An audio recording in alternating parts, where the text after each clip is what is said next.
about 30 seconds to make y'all feel this before y'all turn it off these days. That I might not even release this. But I be doing this shit for me, help me get through.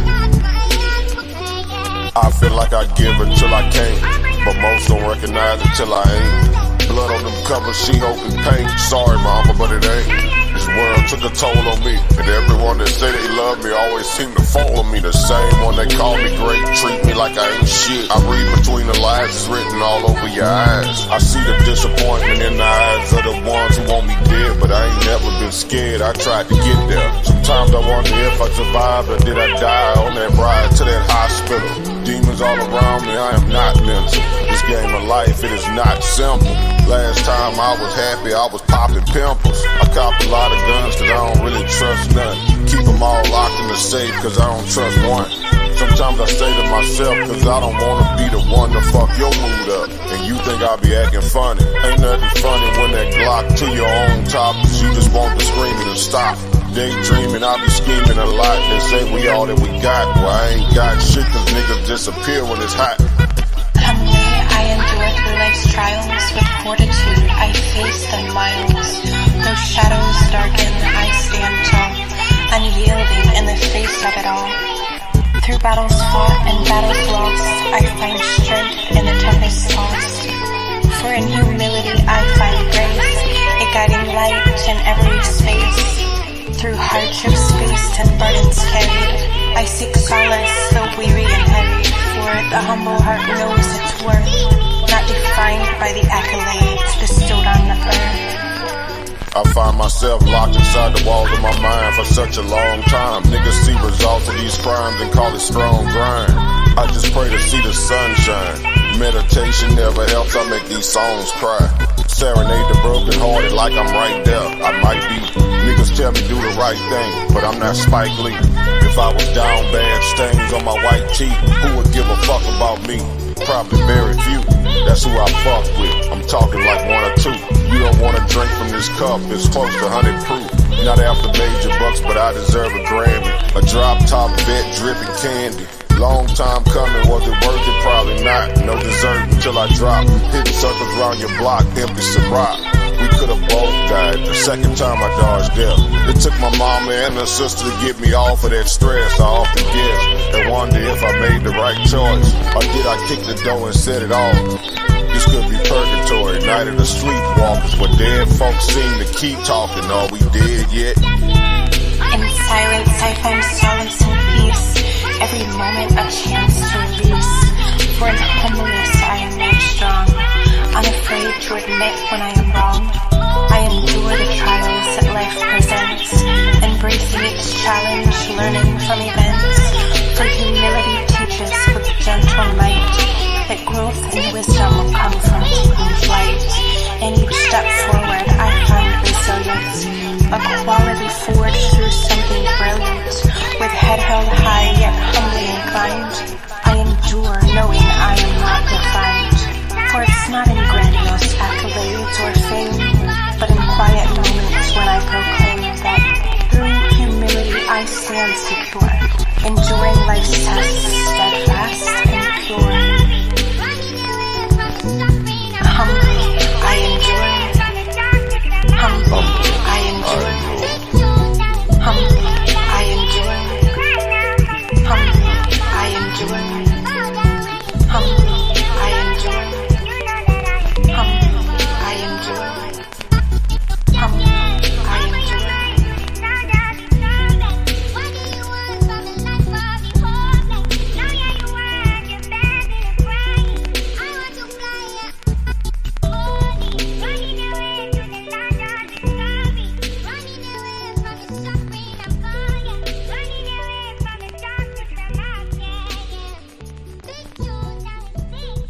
Shout out to my brother Neo Love. Hey, Nerdy Brew, he is spitting, ain't he? He killed that one. So we got a powerful show with a powerful guest for y'all. Y'all know what it is. Welcome to Paradigm Shift TV 314. This is your brother, DMG the Poet, aka Brother Pianki. And before we get into our spiel, let me do my usual greeting. Let me say God bless to my Christian brothers and sisters. Let me say Hotep to my Kemetic brothers and sisters. Let me say Islam to my Moorish family. Let me say Assalamu alaikum to those in the NOI. Let me say peace to those in the 5% nation, them nations of gods and earth members. Let me say what's up to all my atheist brothers and sisters. Shout out to all the abos. Let me say what's up to all my rosters. Shout out to all them funny time flat earthers. We got to say what's up to them too. And last but not least, let me say jumbo to the rest of my brothers and sisters all throughout the African diaspora, be it here in the wilderness of the United States of America or beyond. Y'all know I say that greeting for one reason and one reason only is because if you're black, I'm with you. And I hope that you with me. Our different ideologies should not keep us from uniting. We can have unity without uniformity, and we can disagree without being disrespectfully disagreeable. With that being said, we in the building for a powerful conversation. Shout out to my sister Meika Wash. She brought this convo to my attention, thought me and her should work it out. I agreed. And so here we is. Meika, please reintroduce yourself to the Paradigm Shift TV 314 audience. Tell them who you is, what you got going on. Hello, I'm Meika Wash. Right now, I'm just a content creator and a support tech expert and many other hats. I don't want to go in deep into what I do. You know, I'm a mother, a wife, and all those things. And it's interesting because we talk about this topic, and then you have victims who are real victims, and you have victims who say they are victims, right? I hear echo. So today we're talking about should victims take accountability? I mean, should victims share accountability with predators, right?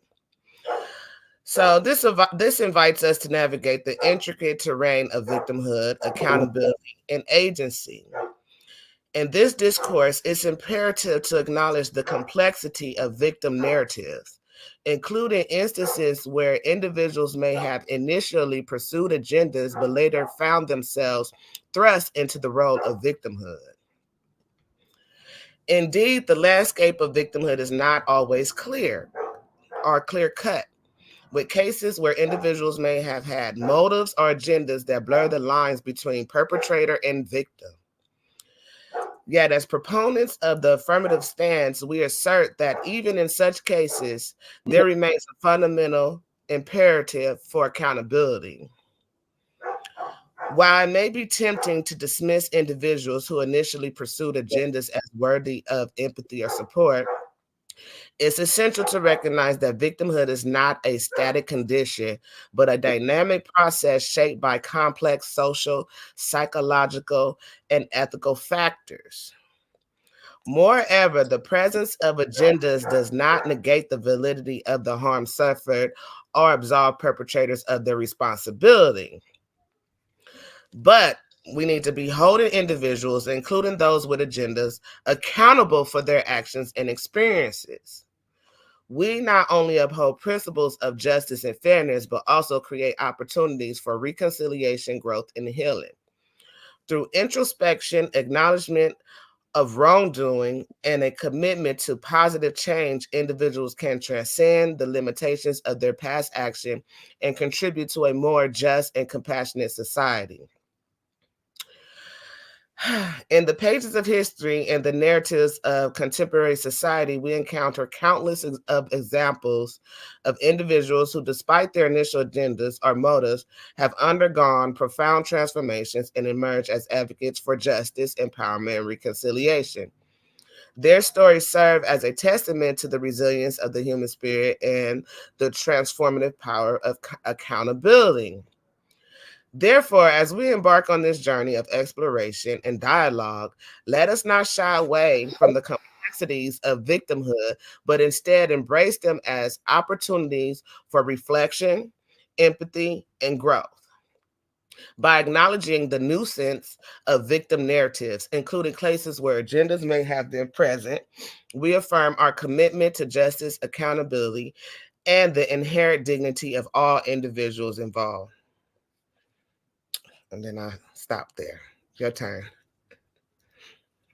So I ain't gonna even hold you. Like I don't know what that was, but I don't even know what it was really talking about. Well, let's just start with real quick, because the question is, should victims and predators share accountability?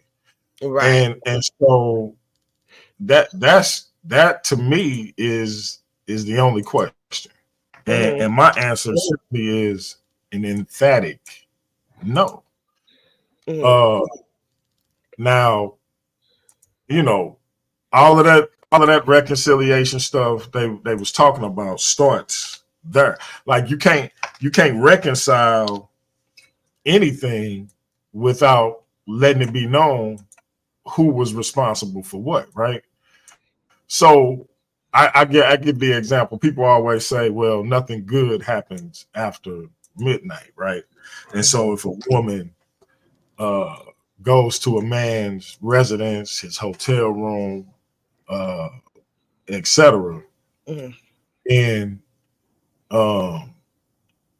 she should be expected almost to equate herself a particular way. And my thing is, not so fast, Speedy. She got the right to change her mind. She could get there and be uncomfortable with the setting, with the circumstances, whatever the case may be. She got every reason to change up to change her mind. She got every right to change her mind. And so I just feel like this idea that she shares in any accountability with a person who violated her is crazy. Now, we're not talking about somebody making a false claim. We're talking about a situation where somebody was actually assaulted, be it physically or sexually. And so my question would always be, do children who are violated share any responsibility with the predator who preyed upon them? Because most of these things, when we talk about rape, molestation, it's premeditated. Understood. I'm not dealing with children on this though. Sorry. Okay. So even with women, even with rape, it's premeditated. They don't. It's rarely where it just happens, just in the spur of the moment. A lot of times they observe their habits, where they go, where they don't go, when are they alone, and then these predators strike. What responsibility would the woman have in that situation where this is a premeditated attack? Right. So, okay. Now we were talking about, do victims share accountability with predators, right? So when you specify one particular predatory event, then that limits the conversation to rape or grape. I want to say grape because it's not good to say that on YouTube or whatever. However, now, like you said in the beginning of your spiel, you said a woman went to someone's house. I mean, hypothetically, someone goes to the house at 12 midnight, right? There is an agenda there. That's what my opening statement was about. The agenda of the person. Why are you going to someone's house at 12 midnight? And then too, if you did not feel comfortable to go to this person's house at 12 midnight, why are you there? There should have been some type of establishment before even going there at 12 midnight, as far as getting to know this person, getting to know this person's character, taking your time. So a person has to hold themselves accountable. And I'm not talking children. Children are innocent in everything. Okay, let's keep it to what you're saying. So let's say a young lady, a woman, a grown, whatever the case may be, a female goes to a man's residence, his hotel room, whatever the case may be, after midnight. Mm-hmm. And let's say she intends to have sex. Mm-hmm. She intends to get intimate. Mm-hmm. And she gets there Mm-hmm. and she sees some hygiene habits that she not good with. Mm-hmm. Let's say she sees some pills in the bathroom that give her pause. Let's say she just begins to get a bad feeling. She don't have the right to then change her mind. Of course, she has the right to change her mind. However, like I said, stated earlier, the agenda behind her going over there at 12 midnight, she has to hold herself accountability. And the fact that she was not aware of this person's practices beforehand, not asking the right questions, not taking her time to get to know the person.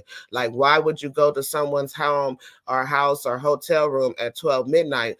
This comes to us really teaching our people, instead of us being a debate, let's just make it a dialogue, because the people need to know, like, you guys, the Bible says prove a friend, right? So how you just gonna go to somebody's house, you don't know nothing about them, and you think that, I mean, I'm not excusing if the person does something or to violate you, because I've been in situations like that, right, as a real victim. But I'm saying that I still had to hold myself accountability, because I knew that I should not have been at this person's place at this person's time. And had I just listened to my first mind and say, hey, this is not, I don't feel comfortable enough with this person to go to their home. I don't know this person to go to their place or whatever. Then I do have to hold that accountability that I shouldn't have been doing this. That's what I'm saying. Like, okay, now, does it make the person who assaulted or essayed or whatever, you know, right? No. But two things can exist at once.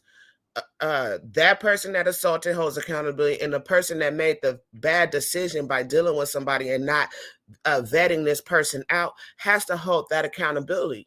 Vet the person. Is this person a party But person? what if she did? What if she did vet them though? What if she vet them? Because men lie all the time about who they really are. People lie. What if, People lie. yeah, But a people lie. So what if she vetted that person and she was fooled by him fronting on who he was, and he wasn't exactly what he presented himself to be, and because of that she trusted him, and when she got there it wasn't what she thought it was, and she changed her mind and tried to leave, and he then assaulted her. Well, but because my thing is this, regardless of every woman, every man should vet the people that they spend time with. That's a fact. That I agree with you 100%. But when we get into a situation where someone exhibits predatory behavior to the point where he assaults a female, mm-hmm. then that female, unless she did something to provoke that attack, as in she attacked him, she shares no responsibility in being assaulted. That's something that he decided to do of his own volition, regardless of whatever situation they was in. Understood. Now, here's the thing, right? That's what a lot of us tend to do, because everybody here want to be loved, right? Everybody want love, some type of fashion or form of love, right? And what people tend to do is they ignore red flags. And let me give you an example, because I watch a lot of reality TV shows. So it's a new reality TV show about the Never Ever Mets. It's called the Never Ever Mets, right? They vetted each other by talking to each other for a certain amount of time on the phone through FaceTime, and then they get together and they meet each other. Now, it's like 3 episodes in. I can't remember what channel it's on. So if y'all want to watch it, just Google Never Ever Mets. But it was a couple on the show, right? And you know, when they do their confessionals or whatever, the girl distinctly said that the dude that she was talking to has a temper, right? Then in the show, the dude got physical with her, but she vetted him already, and she already knew he had a temper. So she shouldn't be surprised when he decide to take, when he met her in person, that he decided to get physical. So it's like, let's not ignore the red flags. Just because you vet someone doesn't mean everything if you ignore the red flags. You get what I'm saying? Going out in public places first, or dealing with people, take your time. People are so quick to move fast. Now, am I discussing a woman that just happened to be in a dark alley? Well, see, she shouldn't be in a dark alley. Like, which woman? You walking in a dark alley, that's something that you should take accountability too about. Like, why are you walking in a dark alley? Everybody know not to walk in a dark alley, right? I hope. It's about being cautious and practice safety for yourself. You know what I'm saying? But this what I'm saying. This is, again, even if she walking in a dark alley and she attacked by a predator, she actually should be able to walk through a dark alley. I should be able to walk through a dark alley without threat of being robbed. So that's what I'm saying. See, we didn't got so used to things being backwards. We didn't got so used to things like messed up behavior being accepted, that instead of saying this person has the sole responsibility and accountability for the bad and evil things that they do, we are now saying, since you walk down that dark alley, you bear some responsibility for what happened to you when you went down that dark alley. Because we've gotten so used to the evil that men do, when the reality is men just shouldn't be doing it. She shouldn't be under threat to be raped or raped or assaulted physically or whatever kind of way, no matter where she is. But because we so used to the degradation of man, we somehow want to put partial responsibility on her for his actions. You familiar with the biblical story, the rape of Tamar, right? Was it Tamar? Tamar? No. Yeah, the rape of Tamar. The rape of Tamar, David daughter. I know that it was some what are they? Benjamin's sister Deniah or something like that. She got raped. No. This is 2 Samuel 13, the rape of Tamar. It says, now David's son Absalom had a beautiful sister named Tamar. And Amnon, her half brother, fell desperately in love with her. Amnon became so obsessed with Tamar that he became ill. She was a virgin, and Amnon thought he could never have her. But Amnon had a crafty friend, his cousin, Jonadab. He was the son of David's brother, Shema. One day, Jonadab said to Amnon, what's the trouble? Why should the son of a king look so dejected morning after morning? So Amnon told him, I'm in love with Tamar, my brother Absalom's sister. Well, Jonadab said, I'll tell you what to do. Go back to bed and pretend you are ill. When your father comes to see you, ask him to let Tamar come over and prepare some food for you. Tell him you'll feel better if she prepares it as you watch and feeds you with her own hands. So Amnon laid down and pretended to be sick. When the king came to see him, Amnon asked him, please let my sister Tamar come and cook my favorite dish as I watch. Then can I eat it from her own hands? So David agreed and sent Tamar to Amnon's house to prepare some food for him. Now, when Tamar arrived at Amnon's house, she went to the place where he was lying down so he could watch her mix some dough. Then she baked his favorite dish for him. But when she set the serving tray before him, he refused to eat. Everyone get out of here, Amnon said to his servants. So they all left. Then he said to Tamar, now bring the food into my bedroom and feed it to me here. So Tamar took his favorite dish to him. But as she was feeding him, he grabbed her and demanded, come to bed with me, my darling sister. No, my brother, she cried. Don't be foolish. Don't do this to me. Such wicked things aren't done in Israel. Where could I go in my shame? And you would be called one of the greatest fools in Israel. Please just talk to the king about it, and he will let you marry me. But Amnon wouldn't listen to her. And since he was stronger than she was, he graped her. Then suddenly Amnon's love turned to hate, and he hated her even more than he had loved her. Get out, he snarled at her.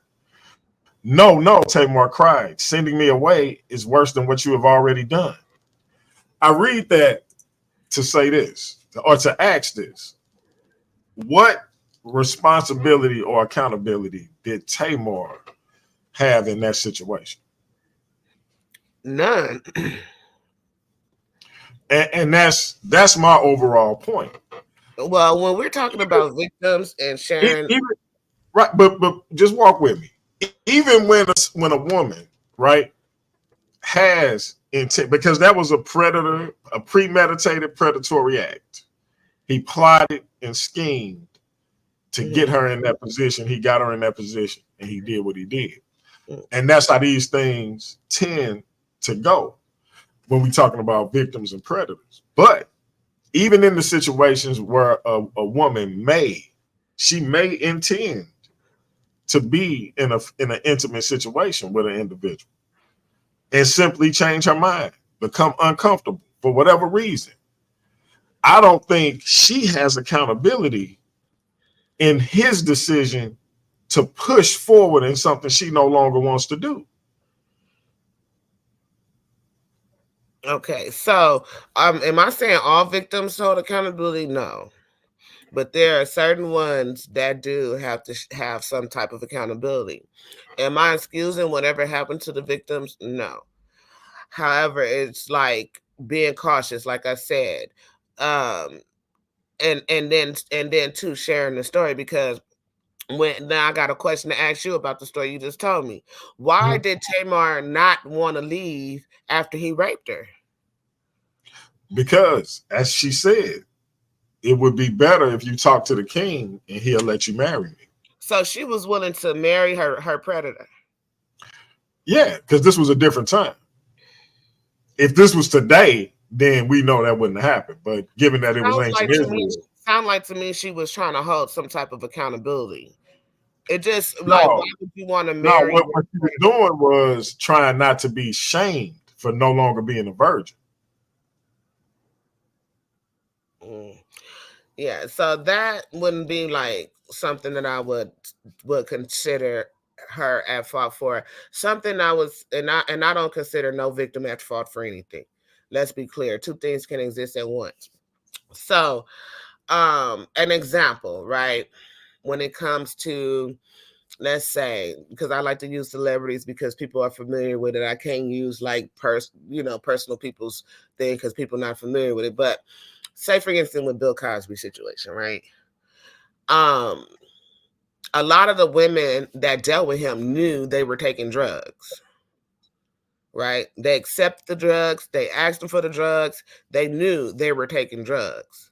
They also knew that they were going to his home in the wee hours. Was Bill Cosby wrong for doing what he did? Of course he was. But these women wasn't messing with Bill Cosby because he was just some regular schmo. They had an agenda, right? They wanted fame, they wanted fortune, they wanted money, they wanted something from it, right? But now they become victims because they feel like they can't remember what happened after they decided to take these drugs or whatever, and they woke up with all kind of stuff, happening to them. No clothes on, semen everywhere, and they don't know what happened. So now they become the victim. So their accountability should be taken. Let's say, let's talk about the Players Club situation, right? Yeah, you're familiar with Players Club? Mm-hmm. Okay.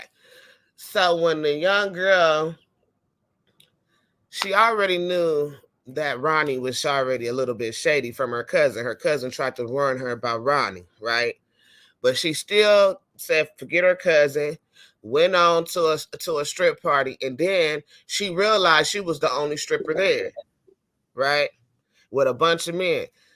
She should have walked out that room and like, forget it, right then and there. But she didn't. She continued on. So she got to take accountability for not walking out when she realized I'm getting played.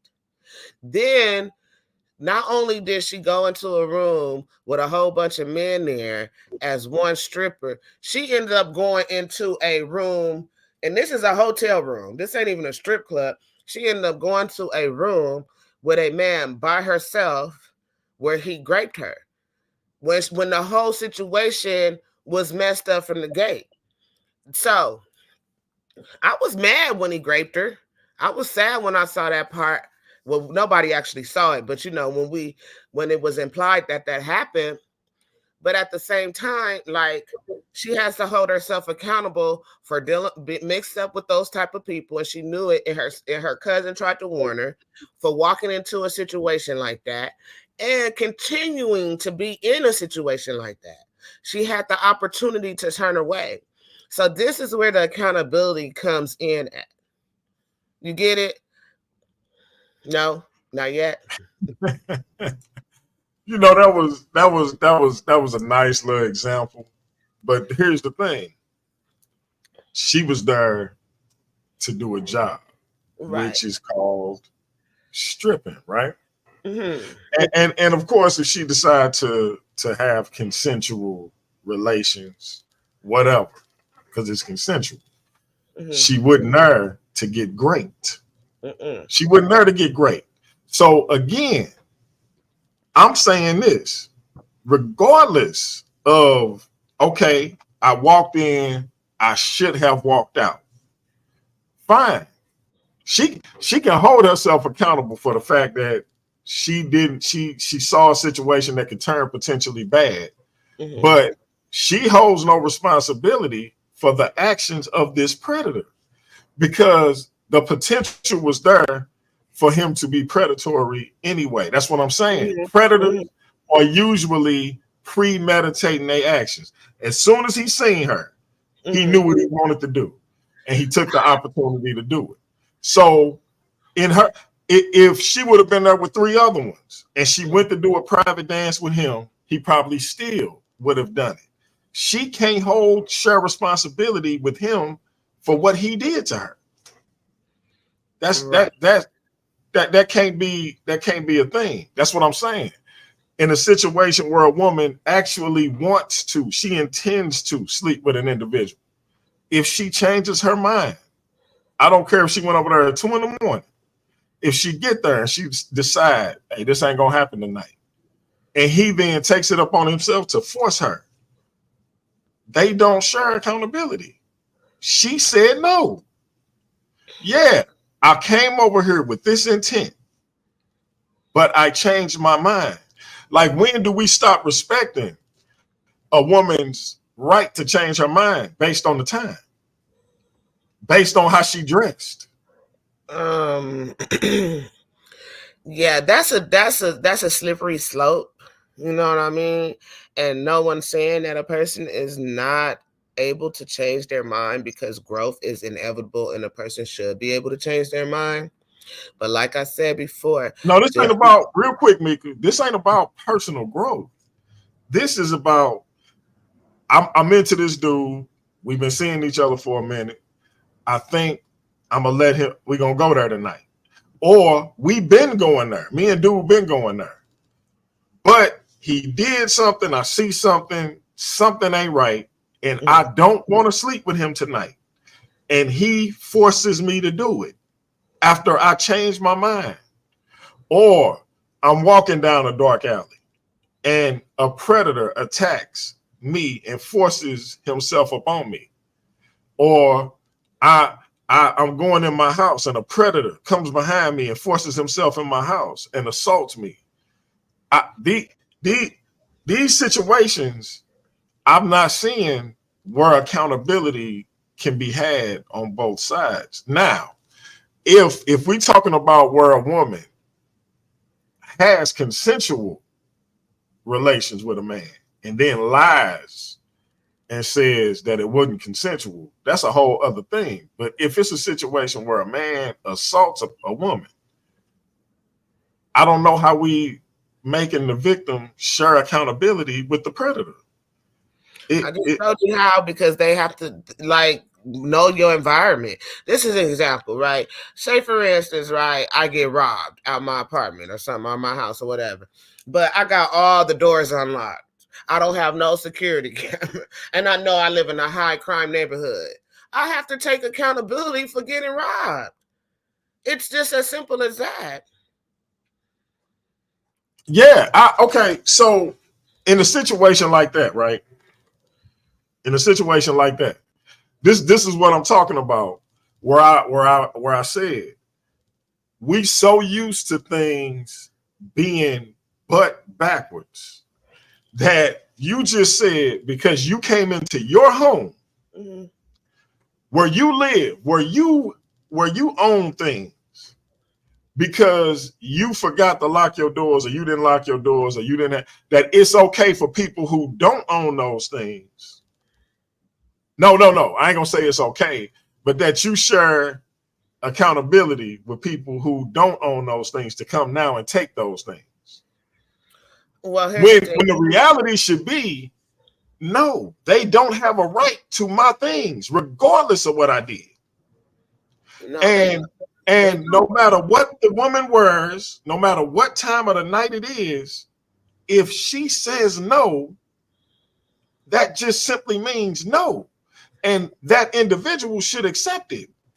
If she hasn't consented to being with you in any kind of way, and she just walking down the street and it's a dangerous situation and a man attacks her, she just should not have been attacked, as opposed to it was this time of night. Yeah, that's all true.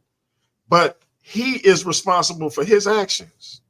Most definitely he is responsible for his actions. However, that is not the world that we live in. And you just quoted from the Bible about some janky stuff that happened. So this stuff been happening from the beginning of time. And we cannot ignore the fact that there is just those type of people in the world. So we have to make different procedures or different things to protect ourselves from those type of people. We know they exist. Okay. We cannot pretend that they don't exist. Let me ask you this, DMG, because I have to use the restroom. Can you take over? But don't ask me no questions. Go ahead, just come on back when you get done. So let me ask y'all this, and I'm gonna go ahead and put the link in the chat. Meika will be back in a sec. Because Meika says you have to vet these individuals that you're around, right? And let's, because we hear these type of things happening even in situations where people been dating for a while. I'm just perplexed as to how we balance this out, because let's say she did vet dude. He check all the boxes, but she still decide, hey, I'm gonna go over here. I think tonight is the night. And she get there and the vibe ain't right. She decides she's not going to go through with this. And, hey, I'm going to go ahead and get up out of here. Ain't going down tonight. Dude simply say, nah, it's going down. And he forced himself on her. Do they still share accountability? Because she betted him. She just changed her mind. Why are we taking her right to change her mind away based on what time she went over dude's house? Like, my dude can't control himself. He ain't got no discipline. It ain't no other honeys in his phone that he can call when she leave. What's going on where she share accountability with him for the messed up thing he doing? Why she don't have the right to change her mind? So if she in that situation, should she just go along with it? Because I wonder how many women, out of fear, go along with sex so they won't get raped or raped. A lot of us do. You feel me? So you see what I mean? So that's my thing. We've taken the right for a woman to change her mind away. It's a lot of people, it's a lot of females, I think, because they don't want to say no, they just go along with it and then probably continue to deal with dude on as a jump off, or they don't call each other no more and that was a one night stand for homeboy. He thinking he popping his collar thinking he did something, and the whole time she only did it because she was scared. That's crazy to me. When she should just be able to say no. Like, hey man, like this, I don't know. This don't sit well with me at all. That based on the time that a sister decides to engage with somebody, her ability to say no is decreased. I'm back. I wanted to pull up something, but I gotta look for it because it was a situation, right? And I'm gonna ask you this question, right? It was a situation. It was this young lady in the club. She was live streaming, right? And she was dancing with this man. She was shaking her butt all on him, and she didn't have no panties on, right? She didn't have no panties on, and she twerking her thing up on him to where her dress came up where he noticed that she didn't have no panties on. So he took it as a sign like she want to get busy. That was like, So he ended up unzipping his pants and poking her. And so he you remember that Nada, I don't know how to pronounce your name, Nada Black? Do you remember that that situation? How you pronounce her name? Nada? Nada, yep. Yeah. So my question to you was, first of all, who assaulted who first? You said who assaulted who? Mm-hmm. So my man, okay, I'm assuming both of them was probably drunk. But okay, she dancing and she don't have any panties on. That don't mean you pull your ride out. Like I'm not. So he wasn't sexually assaulted where her bare ass was on his body? No, that's a double standard. Because no, I'm gonna tell you. Let me and rubbed it on my butt, and I hold up. That's like let me tell you why. Let me tell you why. One, she was dancing. Clearly she was dancing in a particular way. She didn't have underwear on, but she probably didn't even know her dress had rolled up. I'm sure if she knew her dress rolled up, she probably would have pulled it down. But she did pull it down a couple of times. But okay. She was Okay. A man with a bare ass. That's not so real quick.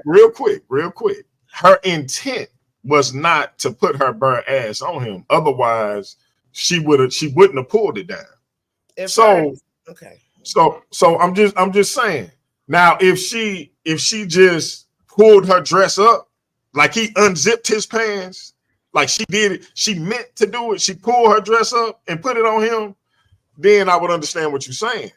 Her dress came up accidentally. He unzipped his pants purposely. You see the difference? Because she didn't accidentally go to the club with no panties on. Well, if she don't want to wear panties, that's her choice. That don't mean. See that this is what I mean. We confuse the way a woman dress or what time they leave the house with some kind of intent. A woman could just not like to wear panties. That don't mean she want to cut. She could like to dance provocatively. that don't mean she want to cut. So you think that a woman dancing provocatively is innocent? I don't think it's innocent or guilty. I think she just wants to dance. I have to disagree with you on that. So I've been at clubs, right? Mm-hmm. And I've danced with females. I've seen females dance with other dudes. Mm-hmm. They and the dance could be sexual and to the naked eye, but that don't mean she want to have sex with homeboy or she intends to have sex with homeboy. Whether or not that's his intent or his hope, who knows? But she's just dancing. Like I don't. So every time you dance, when you went out, the dude you dancing with, you like, oh man, he finna get it. Like you see what I'm saying? Like that's crazy to me. Me personally, I don't. Me personally, this and it's not personal, but I don't dance with men. When I go out, I dance by myself. Just because of being a younger teenage girl dancing, and I know that when you're gyrating on men and you putting your butt on them and you grinding and doing all that stuff, they tend to not have self-control sometimes with their pallywhack or whatever you want to call it. And see, but that's weird because, like, bruh, that don't mean she wanna give you the goodies. She just dancing. And that's my problem with this situation. Like I'm not about to blame a woman. Like I said this before, because you're not the first sister to actually, say something along these lines. And I'm saying like straight up and down.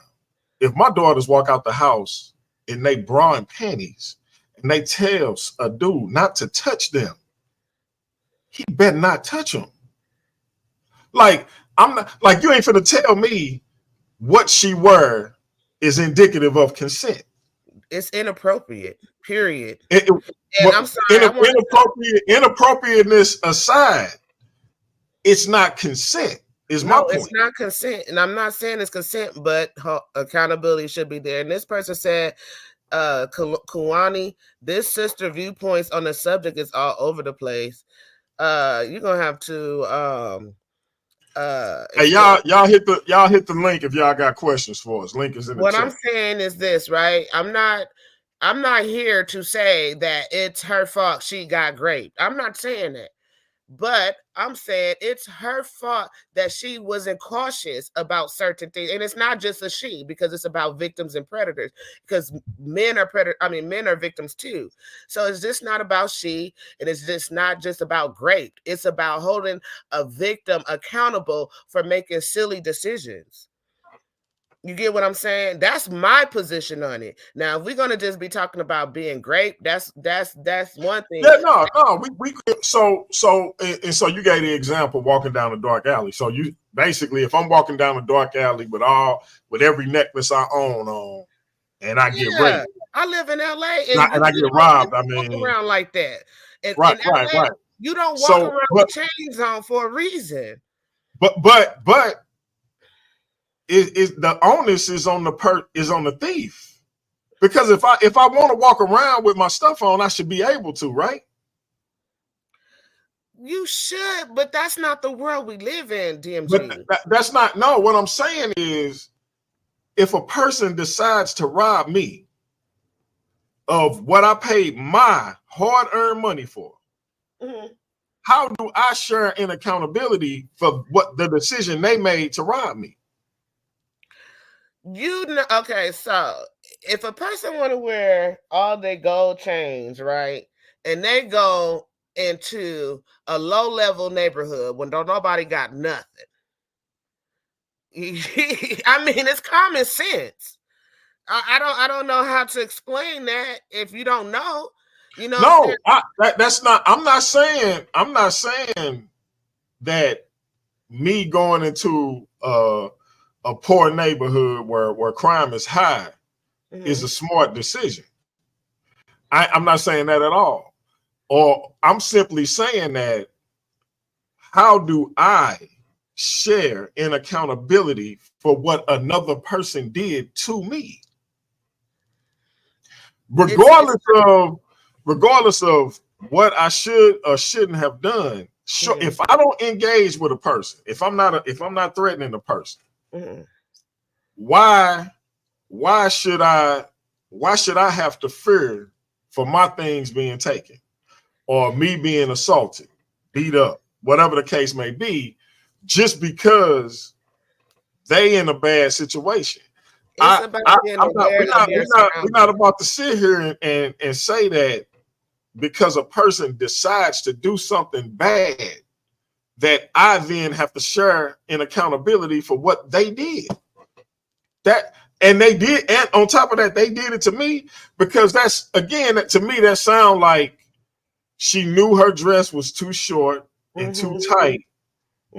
She should have stayed her butt at home. Or he knew he shouldn't have wore that necklace or that hoodie in that neighborhood. It's almost like we giving the coward George Zimmerman all the excuse he need to kill another Zimmerman get involved in this? Okay, because to me, George Zimmerman preyed on Trayvon Martin. Trayvon Martin didn't do anything wrong. He was in a gated community. That's a totally different situation. No, Trayvon Martin. Let me tell you what Trayvon Martin did. Trayvon Martin was a black boy in a hoodie, and he was in that gated community where George Zimmerman lived, and so George Zimmerman decided to victimize him. Had he not had on that hoodie, had he been dressed in a different way, George Zimmerman wouldn't have victimized him. George Zimmerman would have victimized him regardless, because and that's my point, Meika. And that's my point. To do with him just being that's my point. I'm glad you said that. Hold on, real quick. You just made my point. And predators, predators. You know why? You know why George Zimmerman would have victimized him anyway? Because he was a predator, and predators are going to victimize their prey regardless. Right. Now, this young lady said, I shouldn't drive a Benz because I might get robbed. That's not what I'm saying. Okay, what's the young rapper name that he got killed over here and down the street from my house at the Roscoe's Chicken and Waffles? I forget his name. Nipsey Hussle. Not Nipsey. Oh no, you said Roscoe's Chicken and Waffles. Personally, I'm not talking about Nipsey. I'm talking about he was an outer towner rapper who he got shot and killed and robbed at the Roscoe's Chicken and Waffles down the street from my house. And the thing was, okay, when I go to that Roscoe's, I don't go over there high signing. It's just certain places you just know that you're not supposed to be in. Right? Now, no, nobody, if we was living in a perfect world. What up, Philo? Yeah, his name is something Rock. What's his name? PNB Rock. Yeah, him. And I'm from LA. I'm born and raised out here. I know not to never go to that Roscoe's Chicken and Waffle. Matter of fact, I don't even wear real jewelry except for my wedding ring, which I didn't even get a diamond. I got a garnet as my wedding ring in the city of LA, because it's not that I don't want it to be of LA. I don't want it to be like, oh, I can't walk around like this. I can't walk around like that. Shoot, I won't even put rims on my car because of certain things. It's just being aware of your surroundings. But if you did, you feel like it would be partly your fault that you got robbed. I should hold accountability because I know better. You know better, you do better, right? It's a preventive. That's what accountability comes in. And I'm not saying that it's going to stop every predator, but it lessens your probability of being a target. If I'm always high signing or I'm always flashing money like it was a young boy flashing money on Instagram. Then he ends up getting robbed and shot and killed. Like, I'm not saying it's his fault for getting shot and killed, but nobody would have known he had that money had he would have been flashing it. We got to realize that there are predators in the world. And once we get through that point where we realize there are predators in the world, then we will take better precautions to prevent ourselves from being targeted. If people think I'm broke, busted, and disgusted, guess what? They won't even think about robbing me. And I could probably have a 15 million in the bank. Let me ask you this. In nature, do you think it's anything that a zebra or a gazelle has to do to provoke a lion from trying to catch and eat it? Motherfucking zebras, and they have to cross paths. I don't know about that. I'm not a real animal person, but right. Let me tell you. It's nothing that they can do to stop a lion from wanting to rip them to shreds, because it's the lion's nature to prey on zebras and gazelles. And that's my point to you is, no matter, like, a predator is going to prey. And so when we talk about victims and predators, we have to distinguish crimes from, like, being robbed and things of that nature, and becoming a victim that way is different than a predator prey situation. So yeah, if you live in a area that's high on crime, and it's high on a particular kind of crime, like people rims being stolen all the time. You put rims on your car, you may be asking for trouble if you're not a person of a particular lifestyle where you may not fall into the category of a mark. But when we're talking about this predator and prey thing, the people amongst us who are predatory are going to be predatory no matter what the so-called victim does. This is my point, DMG. There are predators in the world, right or wrong? Absolutely. Okay, so that's what I'm saying.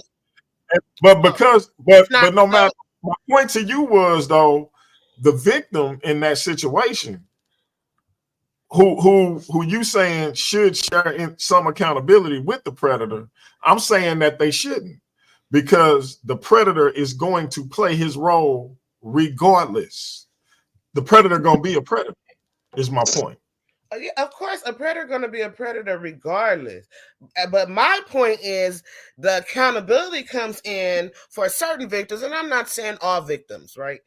The accountability comes in with certain victims is to realize that a predator is going to be a predator and take precaution so that they won't be preyed upon. And I'm not saying that it gives them zero chance of being preyed upon, but it lessens their chance of being preyed upon. Well, your guess, I guess. It's the examples that you gave, though. Like you said, you shouldn't go over somebody's house after a particular time at night, right? Nothing good happens. The legs at a certain time. Right. Legs at a certain time. Right.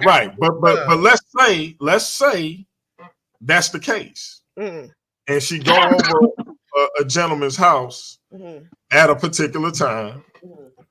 And she get there and she changed her mind, and that gentleman turns out to be a predator, or in that scenario becomes predatory.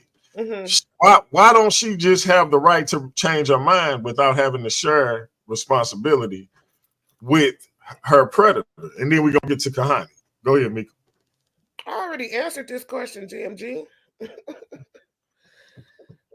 I answered this question because we talked about the vetting process and how people are ignored. I think you may have went to the restroom.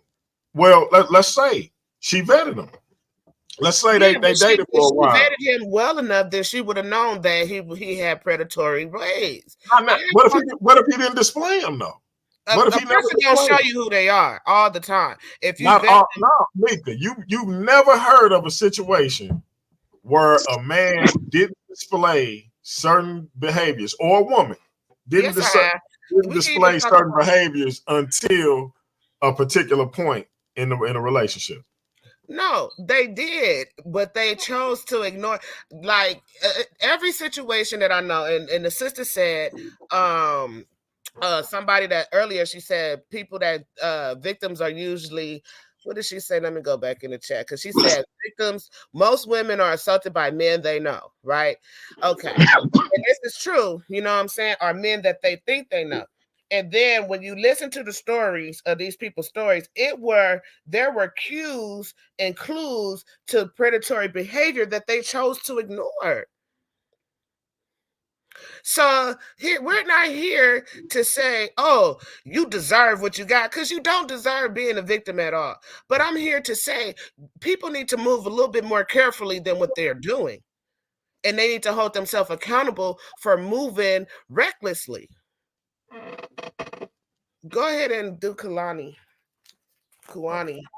Oh What up? man, everybody keeps saying my name wrong. It's so easy to pronounce. Hello, everybody. What is it? I'm You know, sorry. Did I say it right, bro? no, I'm just teasing Mrs. Walsh here. I'm just teasing her. Um, I hope Mrs. Walsh that next time when you do shows like this, your points and examples can be a little bit more concise.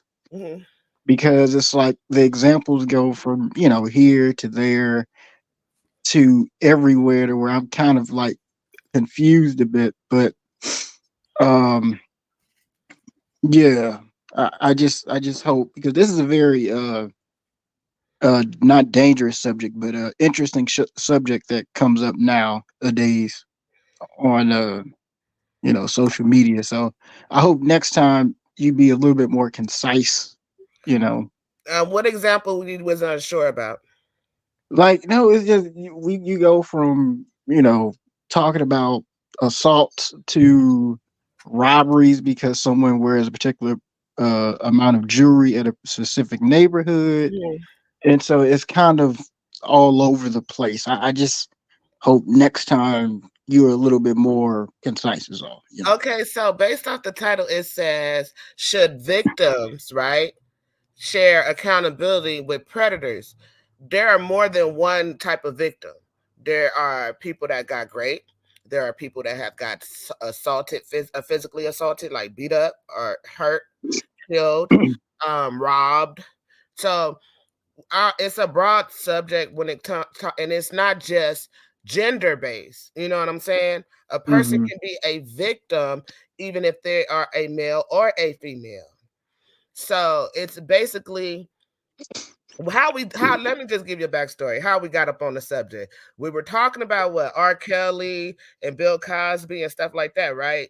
So we were talking about those situations or whatnot, and then we came up with the show. But at the same time, like I said, victimization can happen in any kind of way.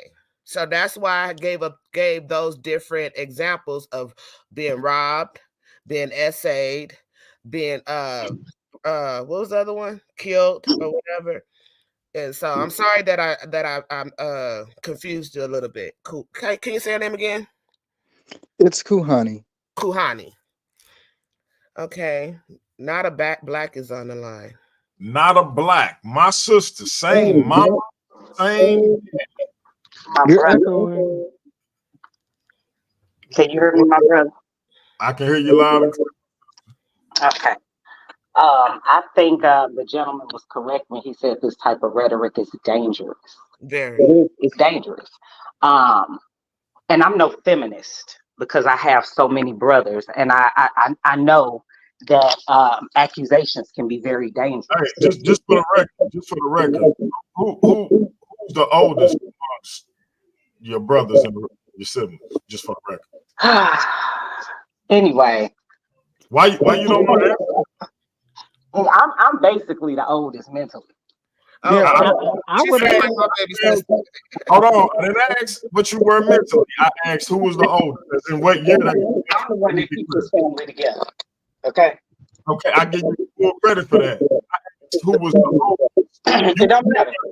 I believe you were born in the 80s and I was born in the 70s. I don't know why you couldn't answer that question. But go ahead. Since you don't want to. I just think that type of rhetoric is dangerous because that's flat out victim blaming. Hindsight is 2020. You can always look at another person's situation and judge it from the outside because you didn't experience it in the moment. I can look at something that has happened to someone and say, "Oh, I wouldn't have did that. This is what they should have did to prevent that." For example, and I understand what you're trying to say, but I think again that it can be so dangerous because there's different levels of consciousness and education and for different people. What an 18-year-old will be able to look out for is not what a 32-year-old or a 52-year-old woman will be able to look out for. So again, that type of rhetoric is dangerous because there are women that go to college that are still basically children. They go from high school to adulthood in the snap of a finger in one summer. And then they go on without their parents to get their education, to be trained to be adults. And then they go on a date. A simple date with a guy they've been going to class with all these weeks seems so nice. This is college. Everybody's here for the same goal, to get an education. You know how many women get raped in college? And we're talking about, oh, you should be able to vet them. That's crazy talk. First of all, what a 32-year-old, 52-year-old woman can vet is not what an 18-year-old woman can vet. So to just say that without putting any context to it is, again, dangerous. Well, if you didn't see the beginning of the show, she did say she went talking about kids. And I don't know. Well, an 18-year-old college student is not a kid. Okay. That's a grown woman. That's a grown woman. Miss Black, I respect your opinion, and I'm glad. Wait a minute, can I put your mic for a second? I'm getting feedback. Say this. Go ahead, Meika. I'm sorry, Miss Not a Black. I respect your opinion, and you're definitely all right. You know what I'm saying? I'm glad you came on here because every show that I do is for the masses to teach them these things, right? If the younger children are watching or if anybody is watching, I hope that they could learn something from this, right? Because you're absolutely correct. An 18-year-old will not know what a 20-year-old would do or a 30-year-old would do or a 40-year-old would do. But I'm 40 and I'm here to teach people how to vet. And it's on my other shows. We went through the vetting process on my shooting the shit shows. So I'm not here to victim blame. And then as far as the title is concerned, you can blame your brother for that. But other than that, well, I guess what I'm saying is I definitely understand what you're saying. For example, I'm not gonna get on camera, but I have a nice body. You know, I don't like. Why you gotta go into? Shut up. I don't like going to the gas station, and I live in a nice neighborhood, but I don't like going to the gas station because if I go to the gas station, somebody gonna say something to me, whether it's disrespectful or just somebody trying to talk to me, and I don't feel like dealing with that. You know, my kids are uncomfortable with it. They say stuff to me about it, so I send my husband to the gas station because I'm in St. Louis. You say no. Or I'm not interested, it could be dangerous. You know what I'm saying? But I'm also a married woman, so I'm not trying to stand there and be giving nobody my number just so I can block them. I'm just trying to pump my gas gun about my business, so I don't go to the gas station anymore to prevent myself from being harassed. However, there are times that I have to go. My husband is not always with me, and there are times that I have to go. Now, I can say fuck it and run out of gas.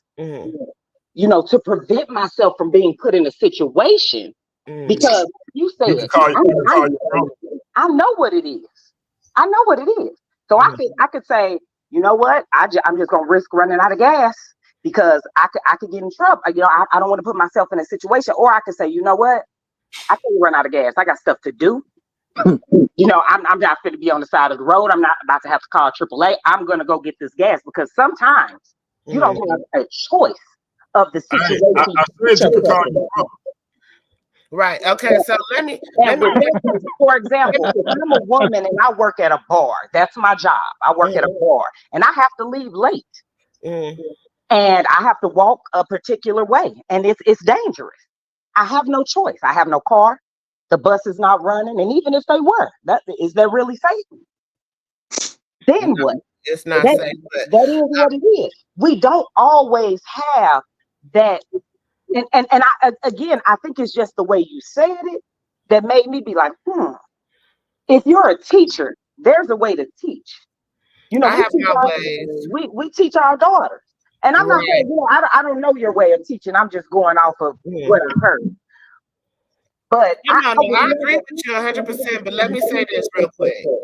Let me just talk about what you were saying. So I do have 2 daughters, right? And I'm also a married woman, right? And I'm also blessed with a curvy body, so I get it. You know what I'm saying? And I have to do this for future generations, okay? When it comes to my daughters and they're going out into the world, my daughters are equipped with, you know, different things to protect themselves just in case, right? I make sure that they're equipped with different things and I teach them how to use the things and when to use the things, right? So that's one step in precaution, right? Then also, when it comes to men approaching them, because I've seen situations where a man would approach a woman and she refused to give her phone number and the woman got pew-pewed, right? So what I tell my daughters is like, look, download the app. You know, it's different apps where it's called Text Now or whatever, where you can get your own bogus phone number, right? And I tell them, you know, download that app, give them the number, and just move so you could just so you could operate and just keep going. So it's different things that we can do to protect ourselves. And so it's all about protecting yourself at the end of the day. If you're going to work and you're working at night and it's difficult for you, I suggest you invest in like some pepper sprays or some tasers. They got tasers that don't even look like tasers. I suggest you invest in a pew pew or something like that to protect yourself. So, unfortunately, like DMG was saying, we live in a world with predators, and that's the bottom line. We do. So we have to take measures to protect ourselves at the end of the day. And we have to be able to teach younger children who don't know any better how to protect themselves. You know, so I get it. Preventative measures are extremely important. And we teach our kids. Hopefully we get out in the community and we teach them. However, a victim and the victimizer do not share anything but the action that happened. A victim does not hold any accountability of being attacked. Period. They don't hold that. They are the victim. Yes, there are ways to prevent yourself from being put in situations. But even if you are in a situation, you do not deserve to whatever the situation is, robbery, great, whatever the situation is, you do not deserve that, and you did not set yourself up to get that. That's all I'm saying. We cannot. We victim blaming shifts the blame from the predator to the victim, and that's exactly why they are able to continually perpetrate it. Mm-hmm. Because we don't really focus as much. We're so busy trying to prevent it that we don't really see what's really going on with these people who are these little demons that go out and grape women. Mm-hmm. These people, they're going to do it anyway. That's why it doesn't matter what a woman wears. People always want to say, well, women should dress like this. It does not matter. Women be in sweatsuits, scrubs. It doesn't matter, because those type of perpetrators, it has nothing to do with what you have on. And the sooner we learn that, the sooner that we can start moving forward and figuring out not how to make the victim prevent themselves from being victimized, but stopping the predator from victimizing the victim. How do you suggest you stop the predator?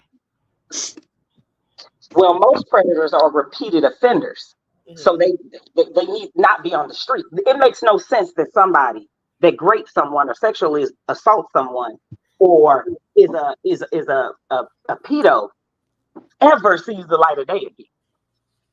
When we have people who commit non-violent offenses and they never get rewarded, that doesn't even make sense. Shame.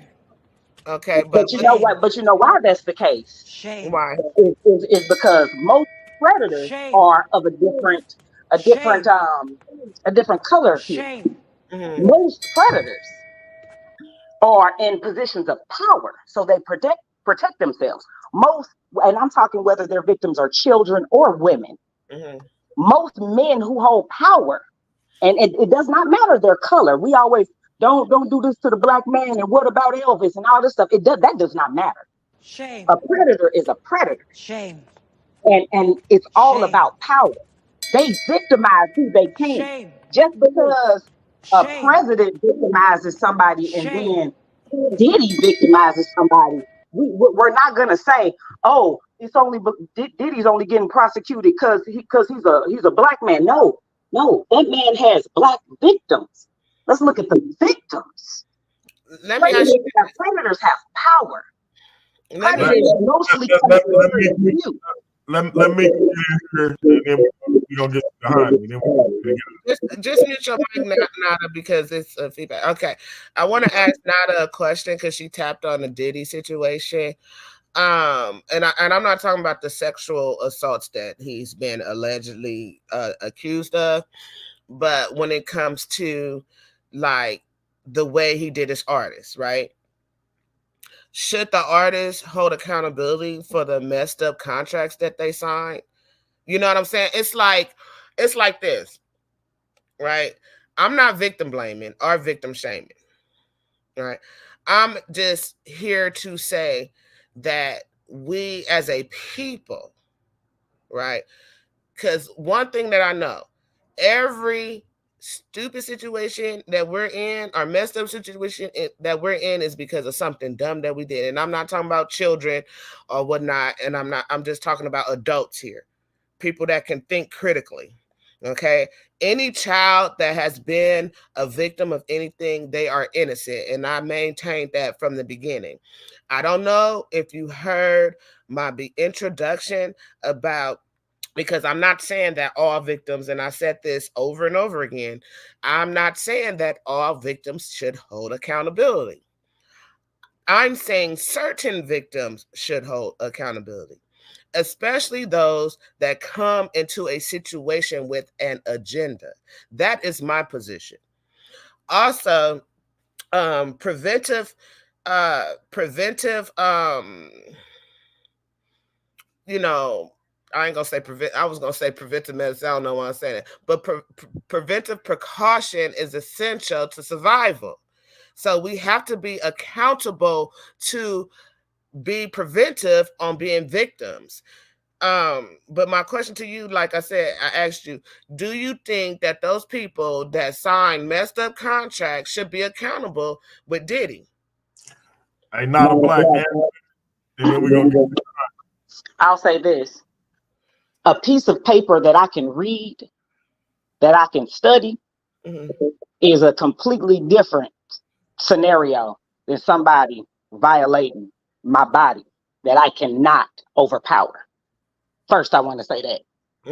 Yes, they should have got a lawyer. I know they were excited. Now, let's talk, and it depends on who we talking about, because a lot of them were, and then what do we consider kids? Is 18 years old a kid? I think from the ages of okay, for me, in my opinion, so just to clear you up on the children, the mind is not fully developed until the age of 25. Then so that's so anybody under the age of 25 is, to me, is a child.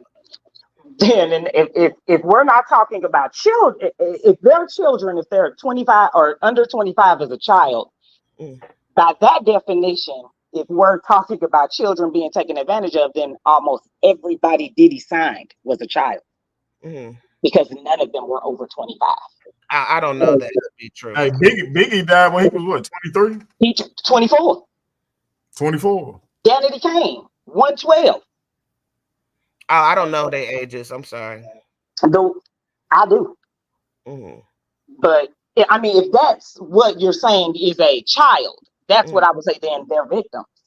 You know, that now not victims in the same sense of somebody whose body is violated, but if you're saying that you're giving a pass to people whose brain is not developed between the ages of 18 to 25, then mostly everybody.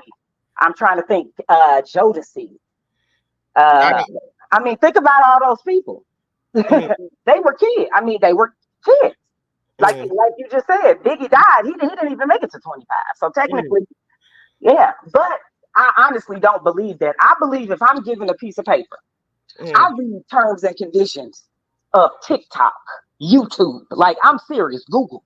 When those terms and conditions switch over, I read that because I'm Black and I'm not signing myself over to slavery. We have to read stuff. I don't even play that. But that's me personally. I know most people don't do that.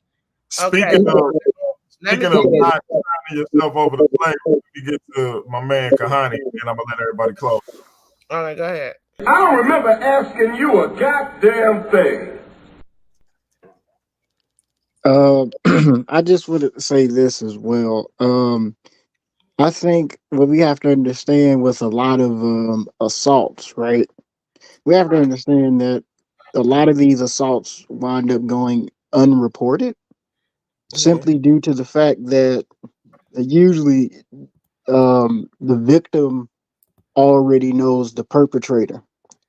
There is a lot of, women out here who have been assaulted by people who they know, and due to closeness of family or, otherwise, they wind up not reporting the person because they know the person who assaulted them.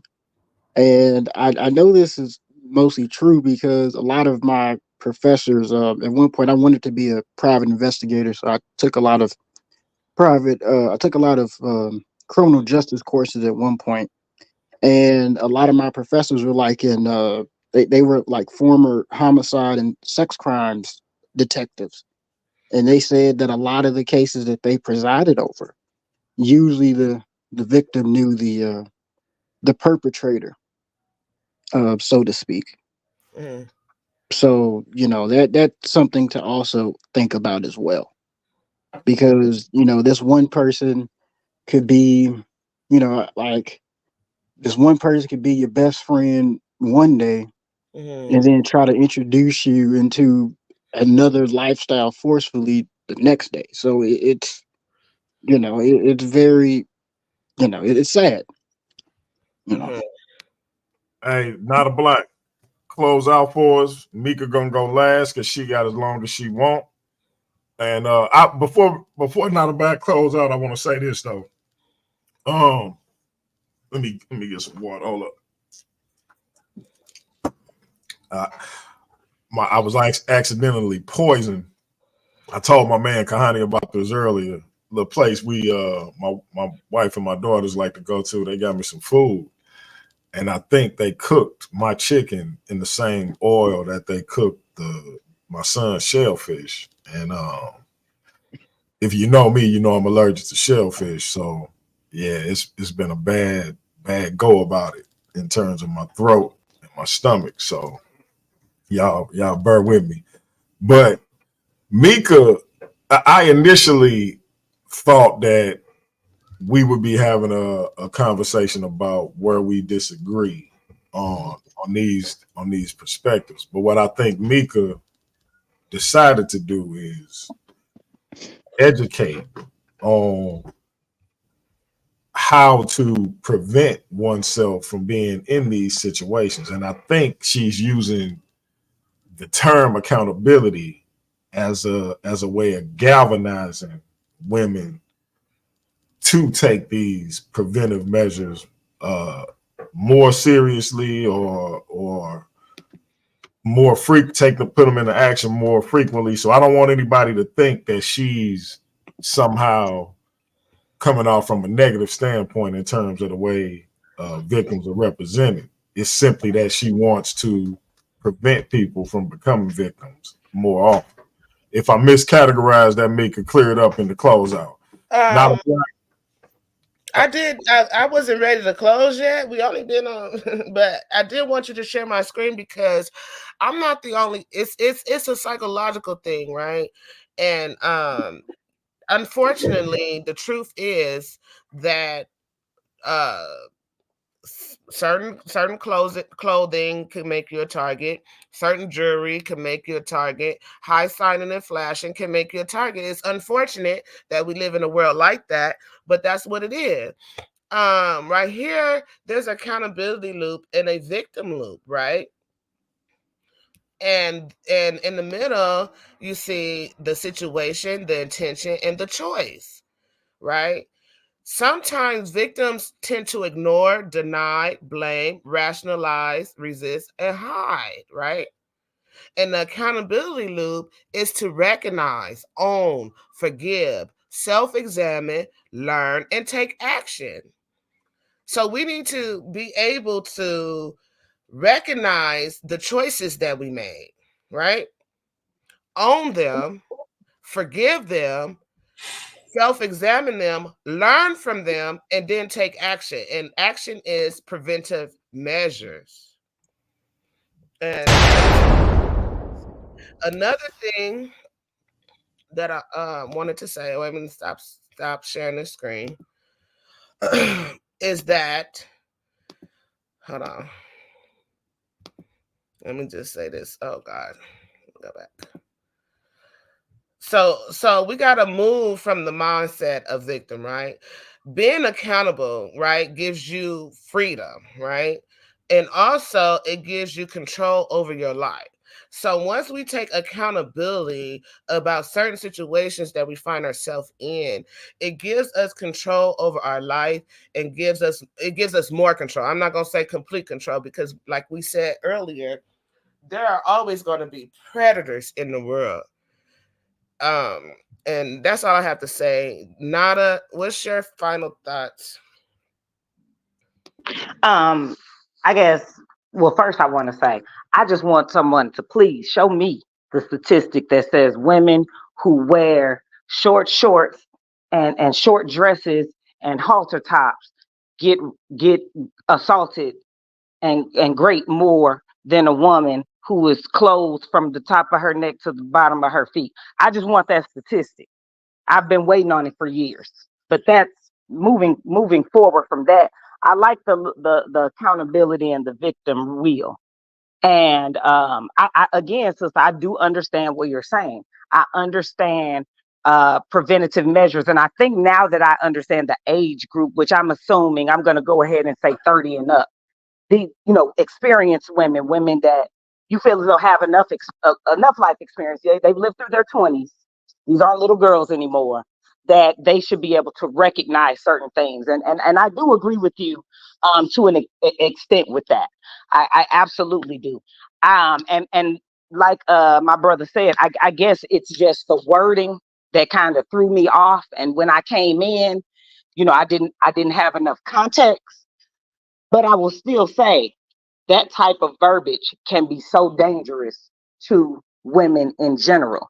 Because even with that, your knowledge isn't my knowledge, isn't the next person's knowledge. I know so many victims that I can look at it and say, dang, you should have saw that. But I also know that she didn't see that. Love is blind.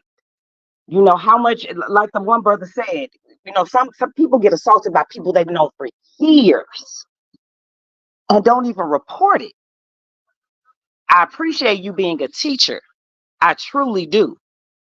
And again, I haven't seen all of your work. I'm just going by, this conversation tonight. I wouldn't speak in the same way that you speak, even though I also teach women how to prevent themselves from being in certain situations. I guess I just have a different verbiage and a different approach. But as a Black woman, I respect you and I respect what you do.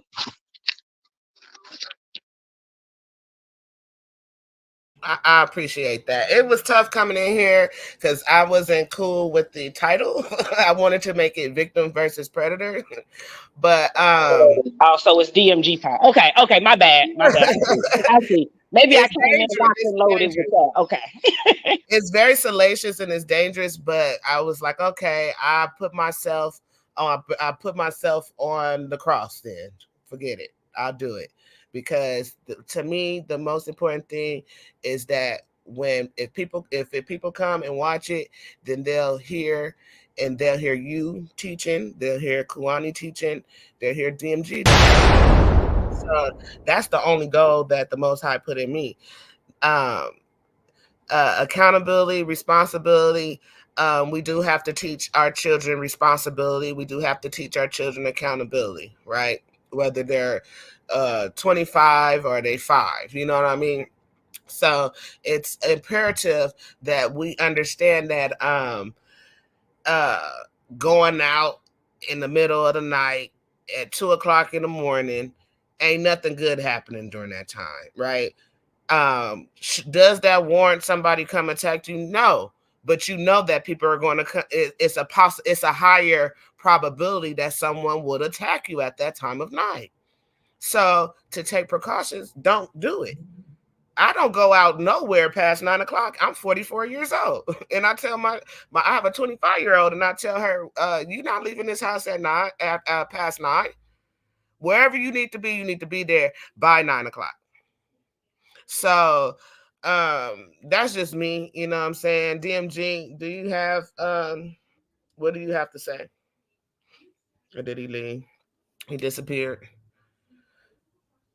Okay. My bad, I was muted, y'all. So again, like I said, I think Meika's overall goal is to prevent sisters, women in general, being in those situations, period.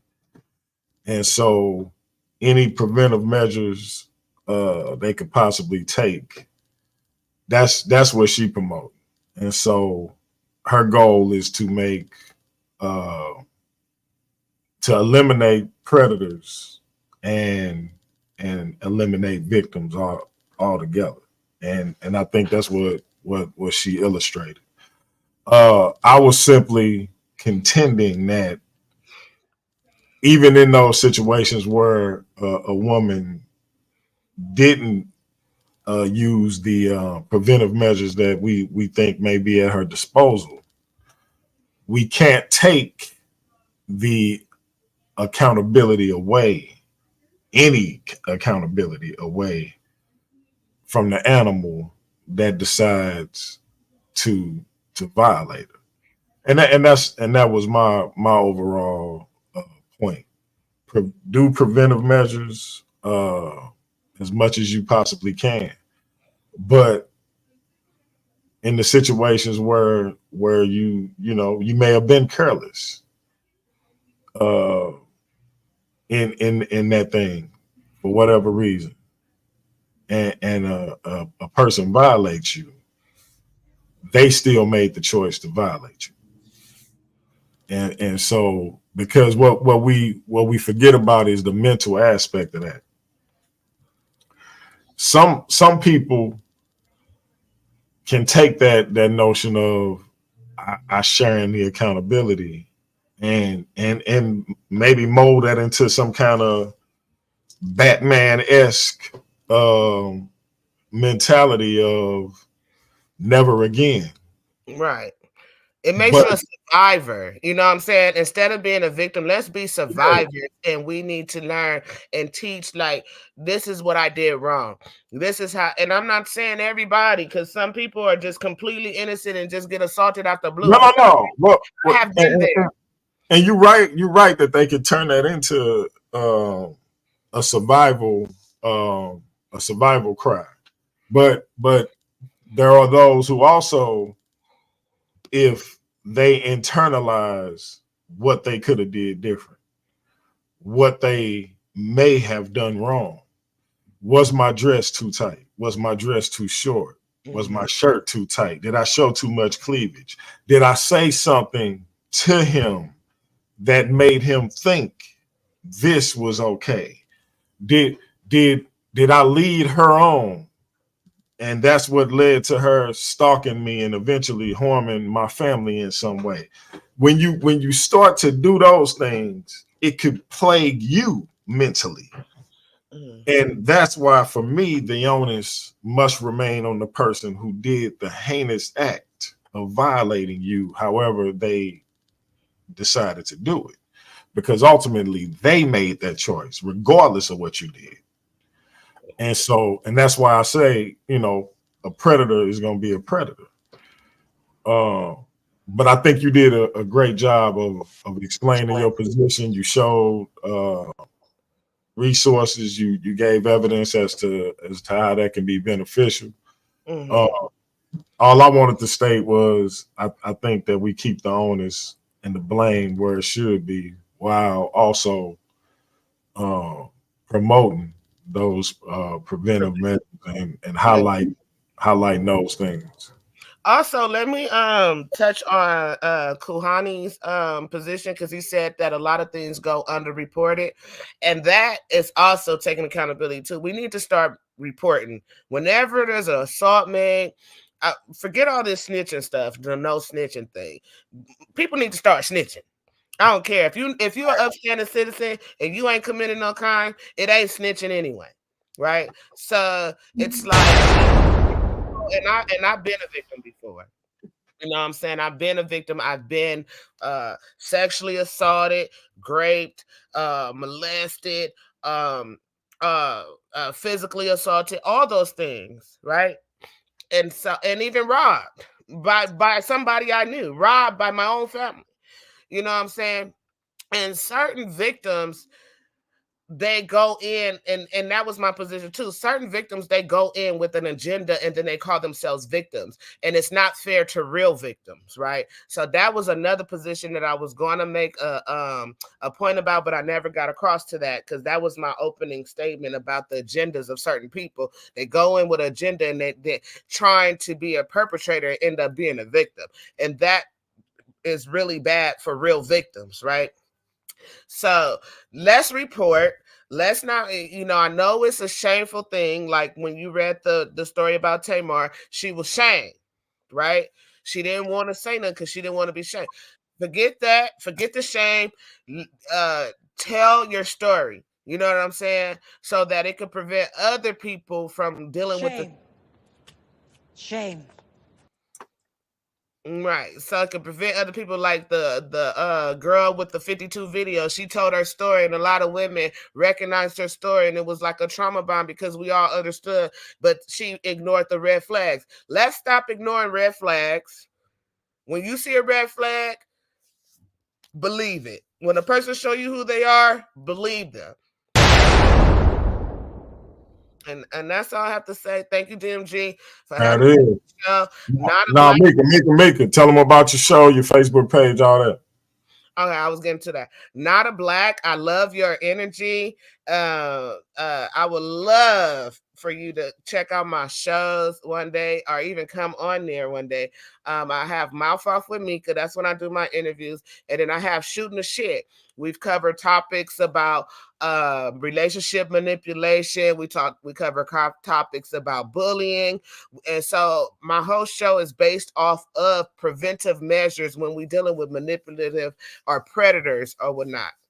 So you guys check me out on YouTube, the whole Effa Show, Paradigm Shift, and also my YouTube is Meika Wash, spelled MEIKAWASH. Also on all social media platforms, it's Meika Wash. Thank you for having me on. I mean, I took boy, I put my whole name on the line for this show. Hey, and look, the thing is, you didn't fold. I'm not gonna fold, because I mean I could take any position, but I said, because I don't think that a victim, like a person that's been preyed upon, I don't believe that they should it should happen to him. I don't think that they should it's okay that it happened to him. No. However, I know that there was things that they could have done, some of them, not all of them. Some of them could have done to prevent certain things. You know what I mean? Thank you so much for having me on your show. I hope people learn from this. I hope people come and watch and don't beat me up too much. Nah, you equated yourself well, sis, and I'm proud of you. And we gonna definitely set up some convos for you. I think Big Head Not a Black will fit right in on your show, even though she ain't want to say who was the oldest. I kind love of her energy, and she do not like she's strong, and she don't back down, and she gonna say what she gotta say, and that's the type of person I like. Like she gonna tell you what you like or don't like, but she gonna tell you. Hey, she got she learned from her big bro. That's all I say. That being said, family, we got something coming up on May 11th. May 11th, we got a powerful debate. It's the electromagnetic messiahs of Naga taking on the apologetic assassins of the Dream Team. Right here on Paradigm Shift, that's the day before Mother's Day, May 11th. Check this out.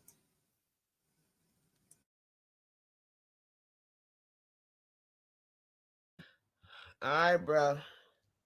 Oh man, my bad. I was muted all the time.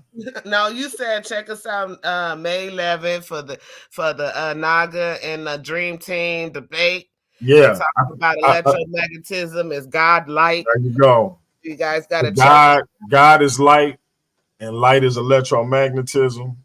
I think it's gonna be the biggest debate in the history of the channel, and hopefully y'all will be here. But check this out before you leave. Oh, and check.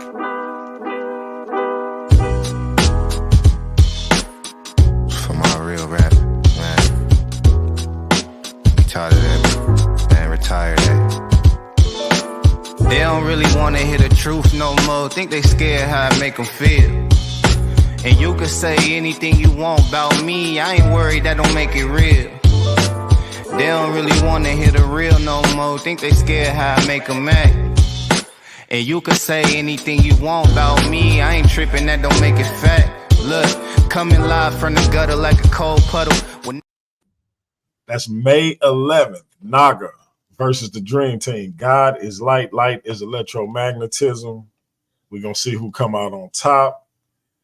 Either one of y'all got any comments on that debate coming up? Yeah, check out my interview with Darion. Yeah, we got some of they diss tracks on there. At the end, they was dissing each other. I thought it was funny. Yeah, they going back and forth like Drake and Kendrick on these diss tracks. So, Kahani, who you got in that debate, man? God is light, light is electromagnetism. Naga versus the Dream Team. I hope that the pseudo Nagas get, they get stomped out intellectually. Wow. Everybody is against Naga. Wow. Man, I can't abide by those non-intellectual people after what Anu saying on the show we had. I'm like, I can't do it. Wow. I was gonna see if I could record a face-to-face conversation with you, and I knew because he here in St. Louis. Oh Lord. I mean, I'm not even supposed to be using that, but my atheist brother said, "Oh Lord." That's funny. Kuani, you an atheist? Yes, ma'am, I am. Oh, okay, just asking. Did anybody interview the Naga folks or no? I've interviewed them. They on the channel. They on the channel. JJ 7000 in the chat. Them his cats. He if I ain't mistaken, that's where they came up in the Lions Den. So it's gonna be a good one. I'm gonna talk to JJ because I think I want to play it over there just so we can get more eyes on it over on the real Lions Den and promote the channel at the same time. So hopefully we'll be able to do that. But JJ, you wasn't an atheist when he met you. Cool. Yeah. He talking about you. He wasn't an atheist when I met him. He was an atheist, but when I first heard him, he wasn't an atheist. I don't know what happened. I'm gonna have to get his story on that, on how he made that transition, JJ. Because I ain't never got that story on how he went from one to the other. Because I remember him doing a presentation on Sonetta that was not from an atheist perspective. That's all I say. We ain't gonna say what the presentation was, but it wasn't from an atheist perspective. He was on the show, by the way. That's another funny part. He was on the show. JJ was on that show? Yeah, he came on and then he tried to kind of, I guess this was back when he was trying to go against the people who were trying to be comedics, and he came on, he asked Tori, he was like, so wait a minute. So what has the comedics done that the Hebrews haven't done? I remember that. JJ is hilarious. That is hilarious. That's funny. He got frustrated and then he left. And then Reggie got on there. Then he got frustrated and left. And then it just, oh man. Yeah, y'all did good though, man. Y'all did good. Yeah. He said what happened to Tori? Oh, Tori's he's doing what he got to do now. He's in the military. Shout out to Tori. Yeah. Shout out, man. Hey, so family, we about to get out of here. Y'all come back, check out JJ on Takeover Tuesday. Check him out on the Real Lines. Then y'all come back, check out Meika Wash on shooting the you know what, Mouth Off with Meika over on the whole effing show on her own channels as well. Her Facebook page be off the charts. My man Kahani, he come over and rock with me every now and then, man. He don't be over here enough. I'm trying to get him to come out of retirement, but we'll see. I'm gonna take y'all out of here. Came out of retirement when we did that show together, Well, I'm talking about, doing presentations, doing lectures and all of that. I'm trying to get you out full time. I know what I'm gonna do. Give me about a year. I don't want Rocky to steal my idea, so we're gonna have to talk about it when you cut the show off. All right, family. I'm gonna take y'all out of here with some more of that Neo love. Check them out. Humbly, I endure. Yeah. I know I got about 30 seconds to make y'all feel this before y'all turn it off these days. That I might not even release this. But I be doing this shit for me. Help me get through. I feel like I give until I can't, but most don't recognize it till I ain't. Blood on them covers, she hoping paint. Sorry mama, but it ain't. This world took a toll on me, and everyone that say they love me always seem to follow me. The same one that call me great, treat me like I ain't shit. I read between the lines, it's written all over your eyes. I see the disappointment in the eyes of the ones who want me dead, but I ain't never been scared. I tried to get there. Sometimes I wonder if I survived or did I die on that ride to that hospital. Demons all around me, I am not mental. This game of life, it is not simple.